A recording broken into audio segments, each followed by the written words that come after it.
Hi friends, நம்ம இன்றைக்கி குயிக்காக புளியோதரை இல்லைன்னா புளியஞ்சாதம் எப்படி பண்ணுறதுன்னு பார்க்கலாம். அதுக்கு முதல்ல சாமான்லாம் ரெடி பண்ணிடலாம். நல்லெண்ணெய் ஒரு அரை கப்பு, அதுக்கப்புறமா கடுகு, 1 ஸ்பூன் கடலைப்பருப்பு, அரை ஸ்பூன் உளுத்தம்பருப்பு, 1 ஸ்பூன் வேர்க்கடலை, 4 வத்தமிளகா, கொஞ்சம் வெந்தயம், கொஞ்சம் லெமன் சைஸ் அளவு புளி, அதுக்கப்புறமா பெருங்காயம். இதை தவிர நம்ம இன்னொன்று மேஜராக ரெடி பண்ணிக்கணும். கடலைப்பருப்பு, வத்தமிளகா, தனியா இதெல்லாம் வறுத்தரைச்சி நல்லா 1 டேபிள் ஸ்பூன் பவுடர் ரெடி பண்ணிக்கணும்.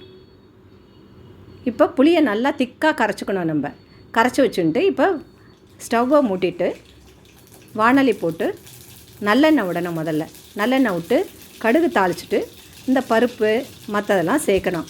முதல்ல கடலைப்பருப்பு, அதுக்கப்புறமா உளுத்தம்பருப்பு, வெந்தயம், அதுக்கப்புறம் வேர்க்கடலை, வத்தமிளகா, இது எல்லாத்தையும் இது கூட சேர்த்துடணும். இது கூடவே கருவேப்பிலையே சேர்க்கணும். நான் அப்புறமா சேர்த்துருக்கேன். நீங்கள் முதல்ல சேர்த்தா நல்லா மொறுமொறுன்னு இருக்கும், நல்லா இன்னுமே டேஸ்ட்டாக இருக்கும். இதெல்லாம் சேர்த்து நல்லா ஒரு வறுத்த உடனே புளியை சேர்க்க வேண்டியது தான். இன்றைக்கி புரட்டாசி சனிக்கிழமை பெருமாளுக்கு ரொம்ப ரொம்ப உகந்த பிரசாதம். அதனால் இதை நான் பண்ணினேன், உங்களுக்கும் ஷேர் பண்ணிட்டுருக்கேன்.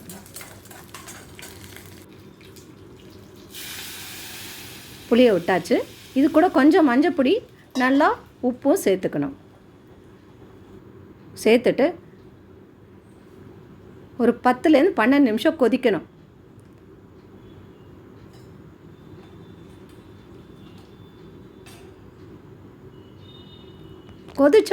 நல்லா கொதித்த உடனே இந்த கடலைப்பருப்பு, தனியா, வத்தமிளகா இருக்கு இல்லையா, அந்த பொடியை இது கூட சேர்த்துடணும்.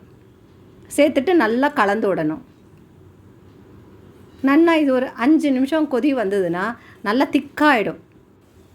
பாருங்கள், நல்லா திக்காகிடுது. இப்போ கொஞ்சம் எண்ணெய் கூட விடணும், அப்போ தான் நல்லாயிருக்கும் புளியஞ்சாத்துக்கு. இப்போ ரெடி, அவ்வளோதான், புளியோதரை ரெடி. இதை நல்லா சுட சுட சாத்தில் மிக்ஸ் பண்ணி அப்படியே ரெடி பண்ண வேண்டியதாக, கலந்து ரெடி பண்ண வேண்டியது தான்.